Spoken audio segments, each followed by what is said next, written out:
to the season.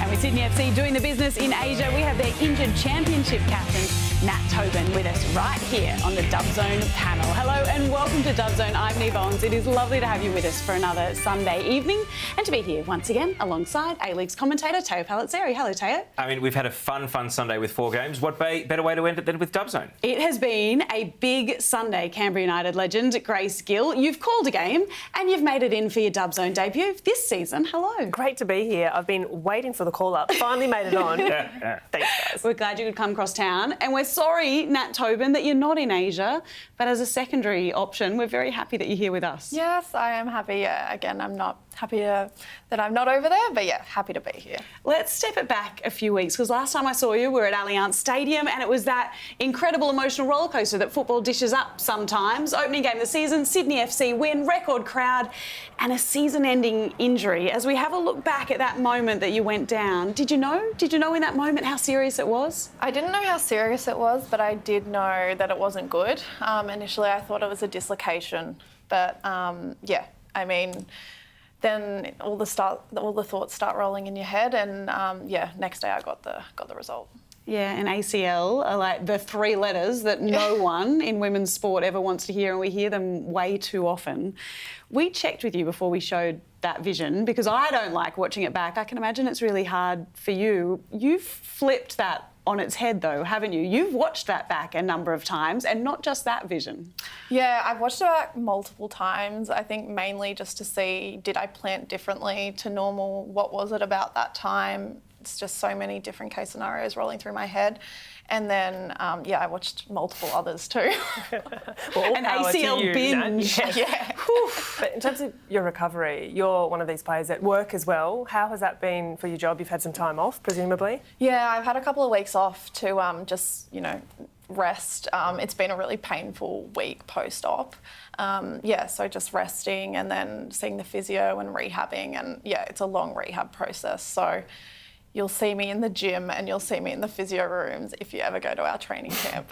You're an occupational therapist, so you do rehab programs for a living. Has that given you a real insight into, I guess, what is to come, but also what your patients go through? Massively. I think I've said to every patient I've seen so far, I have a huge amount of empathy that I've grown from this experience, but also it was very helpful because I had all the resources at my doorstep. Like my friend, she came and dropped in a shower chair and an over toilet aid for me. So it made that first week of post-op pain a little bit more bearable. We're very happy that you can be here with us, and we hope a lot more times this season, because we know you're watching a whole heap of football, including this one with us this Savo. Wellington took on Western. Now, Teo, Wellington had never beaten Western United before in their short history. We've talked about them every week this season. That improvement just continues. It certainly is. They've won as many games this season as they did for the entirety of last season. In 2 combined years, they'd only won 5 games total. They're going to surpass that in a single year. This game, though, scoreline may be a little misleading because they absorbed a lot from Western United, saves, chances that Western missed. But then the game really flipped after Wellington took the lead, and they were clinical and sharp enough to go and cash in when the chances presented. And Macy Fraser, for me, she's a player who has stepped up in a really big way. She's been working under Paul Temple, the new coach, 3rd coach in as many seasons for Wellington Phoenix, in the academy. So she's been in the academy for 3 years, now steps into A-League football and obviously has the confidence, a young player under a coach who says, yep, you've got this opportunity and I support you. And not only that on the field, is also a bit of a social media superstar, has this TikTok account, is an absolute baller, can whip out some skills and tricks. And we see that on the field, but her TikTok following is pretty incredible too. It includes Nat Tobin. Absolutely, I've stalked her. And why not? The skills are serious, and she scored an absolute banger today. Paul Temple said she was the best on park for them, and it wasn't just because of the goal that she scored. When we look at that change though, Nat, over their debut season and then their second season last year, how big an impact is having their home games? How tough a road trip is it to Wellington? Yeah, it is a tough road trip, I admit. Like, you've got the additional time of going through customs, the additional time you have to get to the airport before you fly. Look, I feel bad complaining because they do it every second week, but it is hard, and even the time difference, like you play a lot earlier when you do go over there. So it's all adjusting, and I guess they've got more time to adjust to that, and we only have to do it once a season, so it is hard on that one-off. And it gives you a real insight, doesn't it, into what those Knicks players are doing every second week as well to compete in the Liberty A-League, and they're doing it so well at the moment. Chloe Lagazzo scored a great goal, Teo, very, very late in this one. Is it a case of a lack of goals for Western this season across the board, or is it more to do what's happening at the other end of the park? We're not seeing those clean sheets we saw from Western last year. Yeah, look, I do think that they created more than enough chances to take the lead. And I honestly think if they'd taken the lead, they would have gone on to win this game, given the amount and the volume of control of the match they had in the first 20 minutes. And some of these are gilt-edged. Adriana Taranto will be thinking about that one in particular, where she put it into the crossbar. Nat, you and I kind of disagree on the reason we perceive Western to be struggling with the number of goals they're conceding, though. They haven't kept a clean sheet this year. What do you put it down to? Yeah, I think there's been changes in the back line, like we've seen Sydney Cummings leave. I mean, you've got a pretty good replacement there in Grace Maher, but obviously it takes time to gel. And, you know, we're only a few games into the season, so I think, you know, they might get there, but yeah, it's changes. I mean, for me, Hilary Beale was on the bench today, has come out from America deemed not ready to play yet. It's time for Beale to come in. She was so important last year, they can't string this out any longer. No clean sheets in 4. It's time for the American goalie to get the #1 clubs. Yeah, it's so interesting, Gigi, to see her sitting there on the bench. It blows your mind after what we saw from her last year. Well, goalkeeper of the year last year, and there was moments that we saw in the inaugural season for the team that she literally kept them in the game, and that point about clean sheets is pertinent to this fact. Western United just struggling to hold that firmness at the back, and I think Beale's a huge part of that. Well, we've talked about tough road trips. Let's head west next, Teo, because you have been celebrating Perth Glory's season so far. They are 4 from 4, and this time, for the first time this year at least, they managed to win from behind. Yeah, we saw something new. They hadn't trailed in any of their first 3 games. Adelaide looked really different in this game and presented a totally new challenge. This wasn't as simple as Perth play at home, Perth win. They are, to be fair, unbeaten in 8 in a row at Macedonia Park now. But Grace, I mean, they were behind at half-time. The early equaliser in the second half certainly helped them on their way. Of course, it was Grace Jarley who scored that equaliser. But they had to work hard to win, and it didn't come until very late in the game. No, exactly right. And I think that speaks to a squad that's been building for 4 years now under Alex Zapakis. He's had the team. He's one of the earliest coaches to announce his squad every single season. He comes out very early in the piece and says, yep, this is my squad. This is who I'm retaining. Bring in a couple of important inclusions in the way of Grace Jarley, who's been important for them as well. But of course, Susan von Sonkam in the middle of the field. How good has she been? She has been remarkable this season. Nat, you've seen that potential to be an absolute superstar in our league over the years. What's changed, do you think, that's given her real flight this year? Yeah, I think I've definitely seen the potential. You know, she won NPL Player of the Year and Golden Boot pre-COVID, so it's always been there. I think she's just been very unlucky with injuries, and unfortunately, you know, once you have injuries, your confidence gets rocked and whatnot. So it's great to see her building and back to that form that we know she has available to her. She's such a joy to watch, Teo, as a footballer. And can win a moment in a match like this, you know, just With makes a little two defenders disappear and is able to shoot in the goal. She didn't actually do a great deal in the first 20 minutes either. So when you talk about the confidence being rocked, you know, she didn't decide tonight's not my night, I'm not in the game. She persisted through it, started to grow an influence in the contest. But I think Perth have a lot of attacking players like that. Millie Farrow's yet to score but leads the league in assists. Sophia Sakalis is having a good campaign, another player who's had to overcome injuries to come back. So all of those attacking pieces are starting to come together for the Perth Glory, and Jarley is what's put them over the top to really be a top 6 team. They have, Grace, last year's finalists over the next 5 weeks. How much will we learn about Perth and their potential over the next month or so of the season? Yeah, well, with any team, you know that the real moments come under pressure. When a team is pinched and their character comes to the surface under really high pressure resilience moments, we're going to see the depth of this team tested, especially with a couple of away trips under some of, as you mentioned, the best teams from last year. They've gone unbeaten now, which is the best ever start to their season, especially under Alex Zapakis. So now's the real test for Perth. These next 4 weeks, how can they return and have a similar result to the first 4 games? What about for Adelaide, Teo? It felt like a more confident performance from them despite the loss in this game. It felt like there were green shoots there. It's not a surprise that Nanako Sasaki, albeit heavily bandaged and only able to play 60 minutes, came in and started, because we've seen she's been ever present for this Adelaide team for the entirety of the last 2 seasons, and these may not have ended in a goal, but just some of the passing combinations that they were able to put together with her there in midfield it's pulling this midfield together. Emily Condon, still out injured, has been battling injury consistently for 2 years. Sasaki is a very important piece to get them back to their best grace. You think that once they've got Condon back in there as well, all hope is not lost for Adelaide to at least keep teams honest and maybe even win a few games as the year goes on. No, it's not. And when they've had players like not only Sasaki, but Hodgson come back in from injury, Walders come back in from injury, they're building. And when you've got a player who is as good as Sasaki coming back into the fold, well, who knows where they could go from here.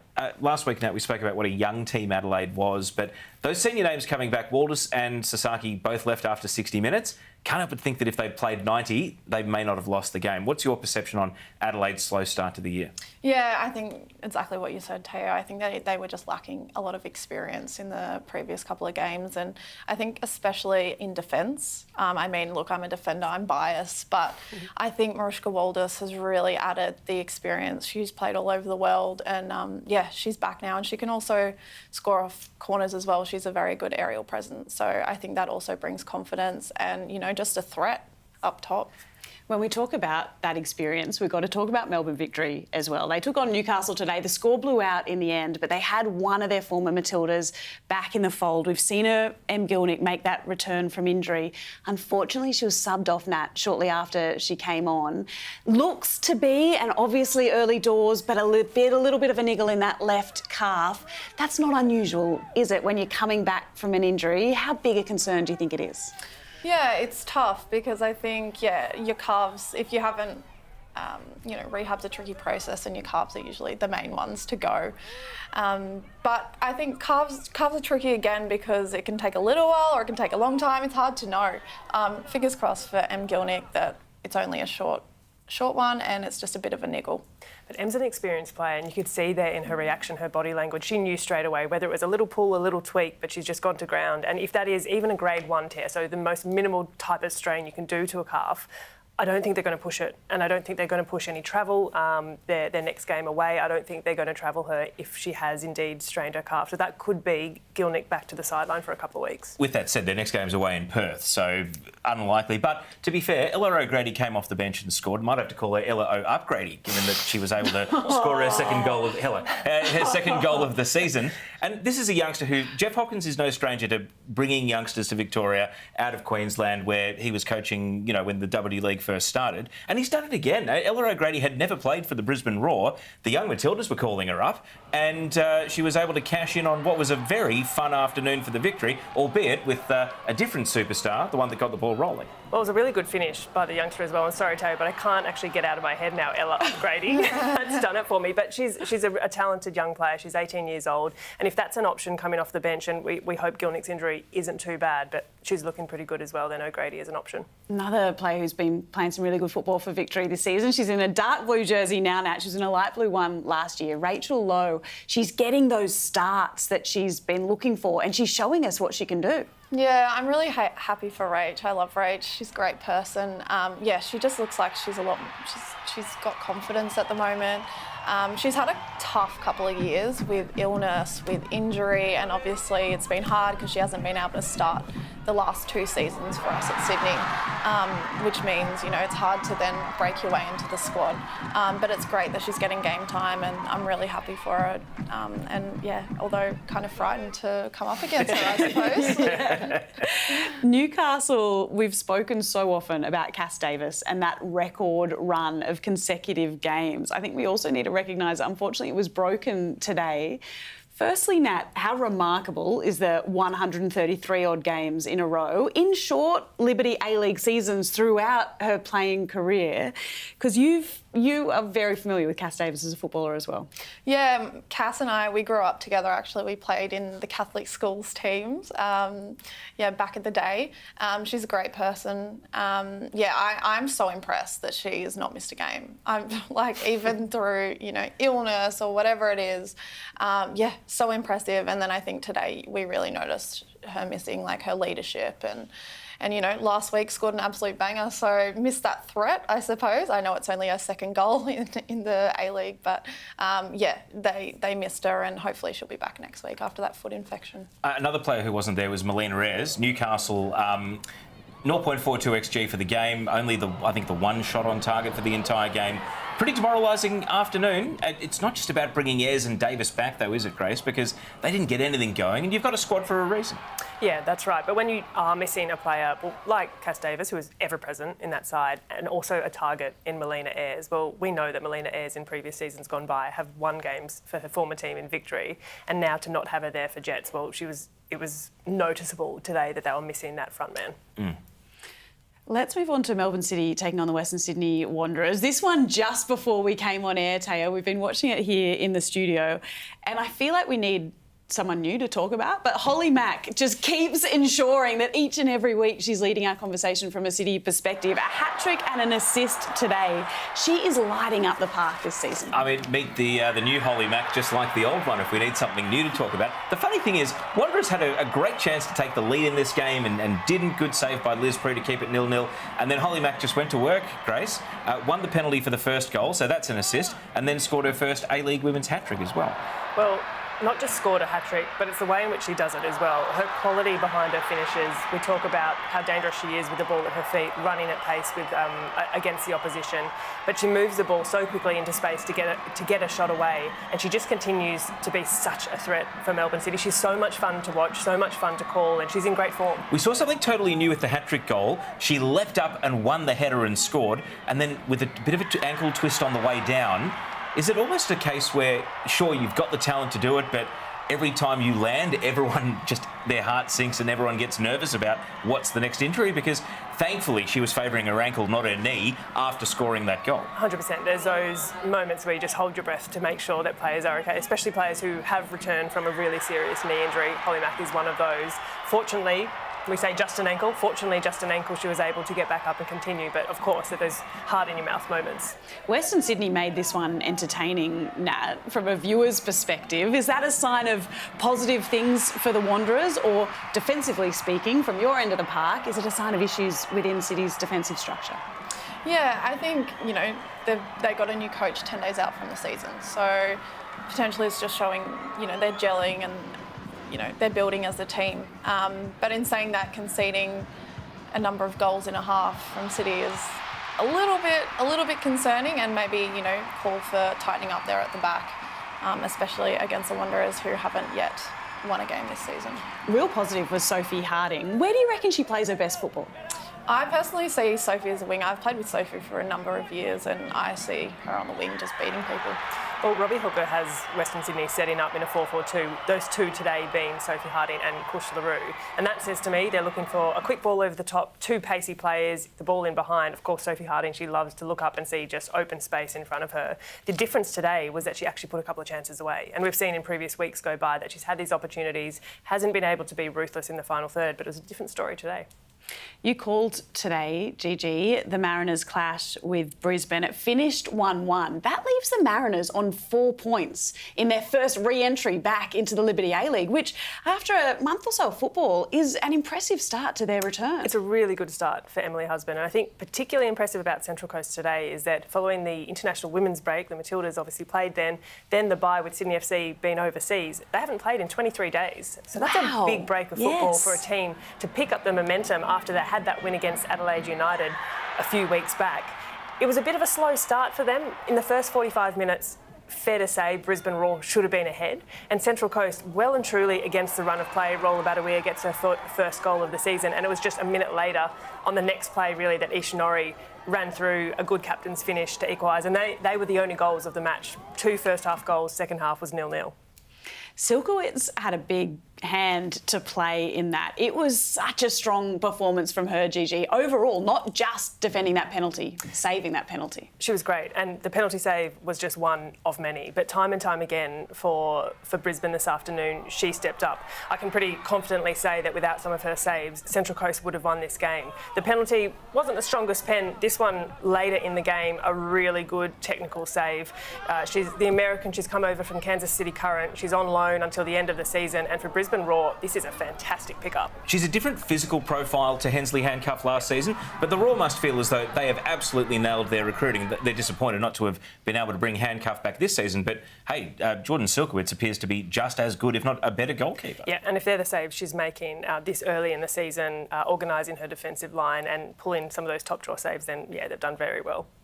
Talk us through what you want to see in terms of Brisbane Roar's attack moving forward, Gigi. It felt like today they were really narrow, everything was through the middle of the park, and they're not creating perhaps the number of opportunities we'd love to see them create. Yeah, they're not. So at the moment, they've got Mia Corbin, again, the American, sitting up top, really isolated for a lot of the game.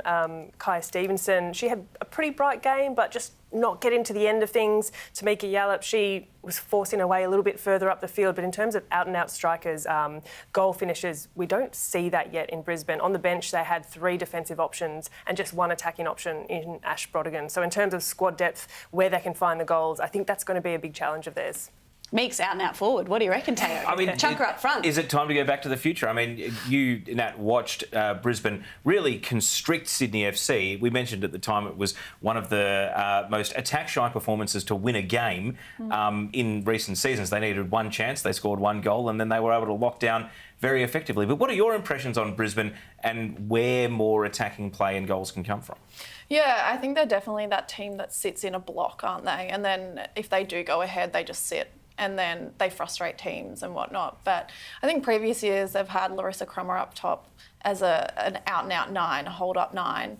So it's going to be tough, isn't it, adapting without her. And I think Kaya Stevenson, she's a really, as you said, Grace, a really bright winger, but she's young. And, so it's hard when you've got such young players.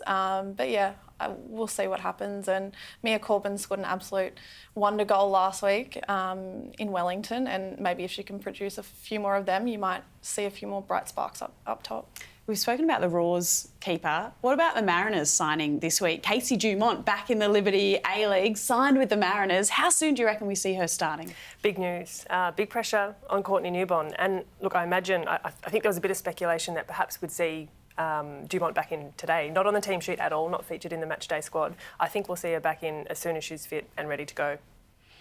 Let's look at Sydney FC, shall we, Nat? They're doing the business in Asia. First international trip since 2013. Take us into that experience to begin with. What are you hearing from the girls about their time in Uzbekistan and their opening couple of games? Yeah, I've been speaking to, most of the girls. I send a message before every game, but, I've been talking to Prinny and Charlotte and whatnot every day. They're loving it over there. I think it was tough, the commute, the travel time. It was about a 34-hour commute to get there. It's shorter on the way back, less of a layover.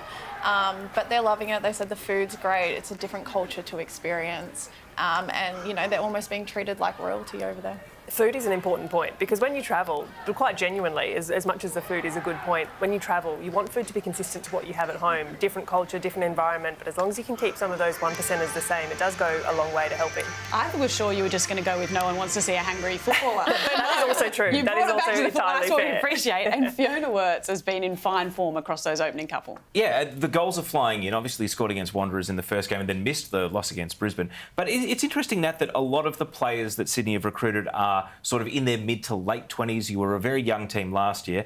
And Princess Abini getting the captain's armband now because really, in terms of last year's to this year's team, it was you and then Princess and then really a lot of players kind of 21 and under. So how do you think Princess is handling being the captain of Sydney FC? Yeah, I think Prinny's doing a fantastic job and, she's been there almost as long as myself. So she knows the ins and outs of the team. She's been doing great, but she's also being supported by the likes of Charlotte, Courtney, Jada. Like, there is quite a leadership group there.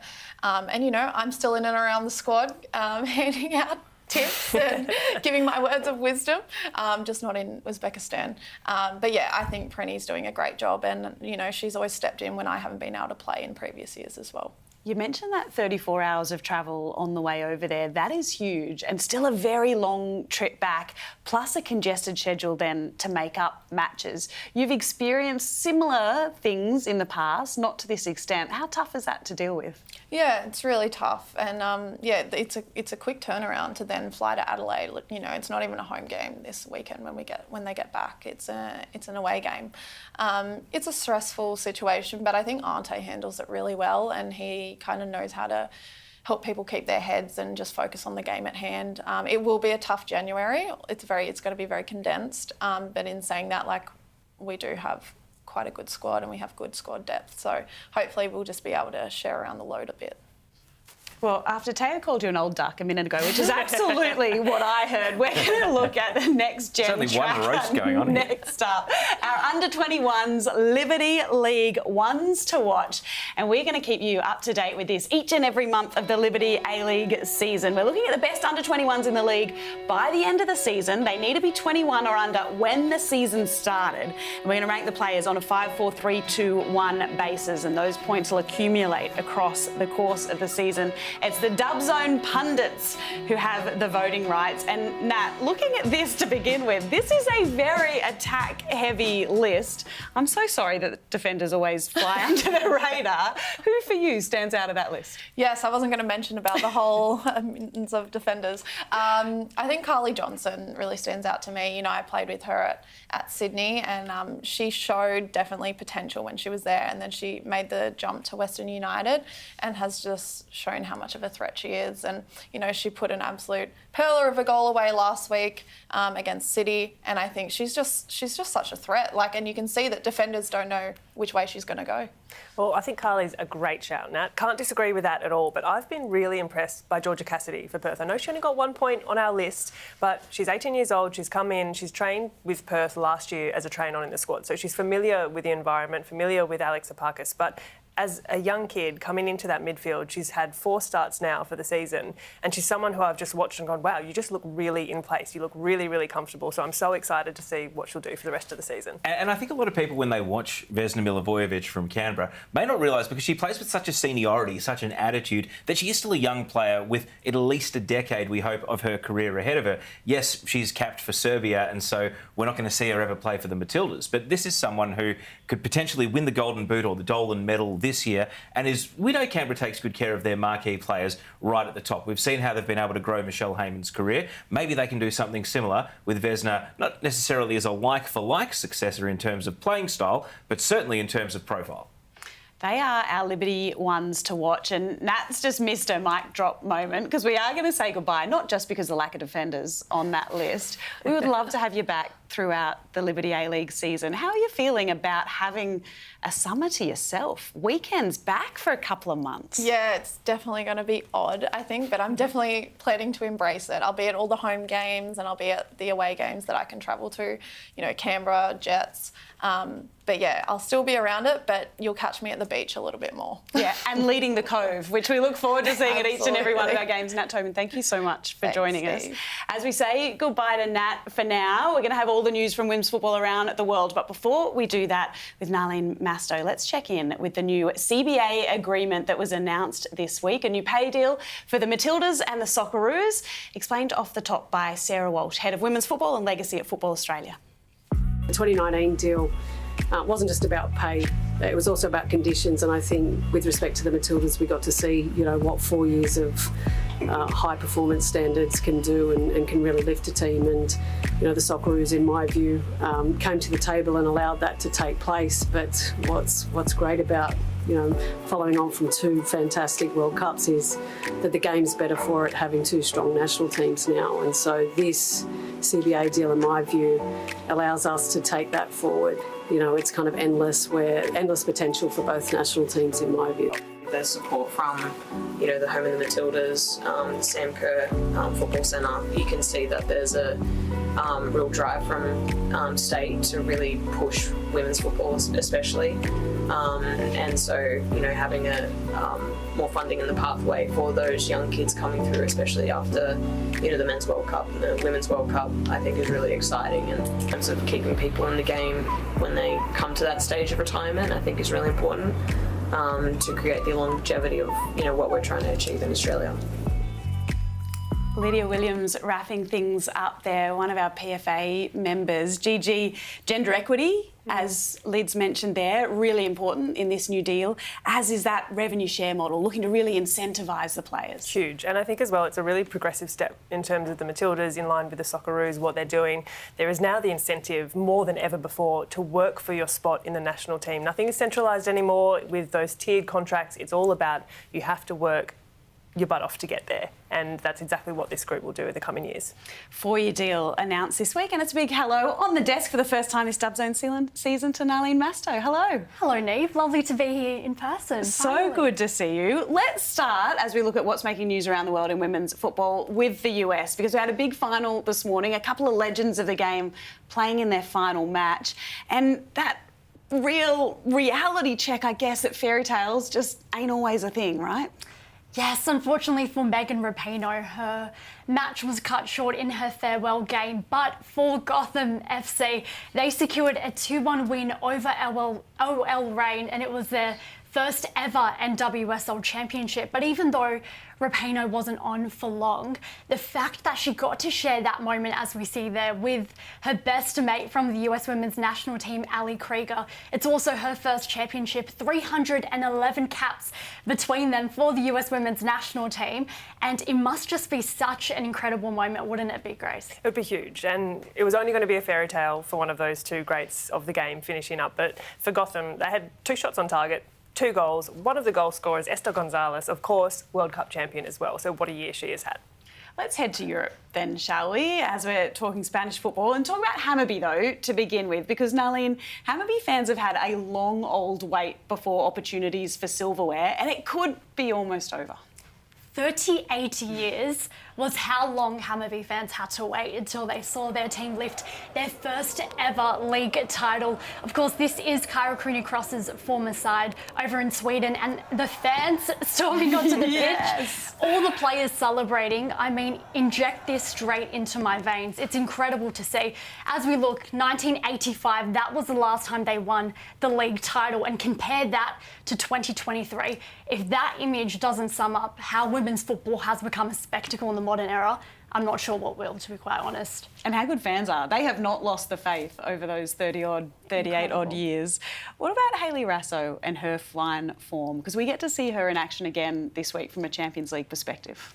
It's the big one, of course. The Women's Champions League group stage kicks off next week, and 8 Aussies will be on action, but I think everyone will have their eye on one game in particular, and that is between Real Madrid and Chelsea. So Hayley Raso on the score sheet for Real Madrid in their 7-1 thumping over Real Sociedad, and you can just see the aura that Raso has off the back of an incredible Women's World Cup campaign, shortlisted for the Ballon d'Or Feminine Awards as well.